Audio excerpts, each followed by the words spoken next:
சில தினங்களுக்கு முன்பதாக எங்களது திருக்கோவில் கல்வி வலயத்திற்குட்பட்ட ஆலியடி கோட்ட பாடசாலையின் திருநாகரசு வித்தியாலயத்தினுடைய ஆசிரியர் அதே போன்று அதிபர் அவர்கள் பிள்ளைகளினுடைய கல்வி வளர்ச்சிக்காக அயராது பாடுபட்டு கொண்டிருக்கிற இந்த வேளையிலே மிலேச்சத்தனமான தாக்குதலை ஆசிரியர் அதிபர் மீது மேற்கொண்டிருக்கிறார்கள்.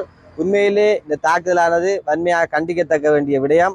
அதன் அடிப்படையிலே இன்று நாங்கள் எங்களுடைய திருக்கோவில் கோட்ட கல்வி பணிப்பாளர் திரு கங்காதரன் சார் அவருடைய தலைமையிலே திருக்கோவில் கோட்ட பாடசாலையுடைய அதிபர்கள் அதே போன்று ஆசிரியர்கள் சார்பாக இவ்வாறு நடந்த இந்த செயலை வன்மையாக கண்டிக்கின்றோம். இவ்வாறான சம்பவங்கள் இடம்பெறுவது மிகவும் ஒரு மிலேச்சத்தனமான செயல். இவ்வாறு செய்யப்பட்டவர்கள் உடனடியாக கைது செய்யப்பட்டு உரிய நடவடிக்கை எடுக்கப்பட வேண்டும்.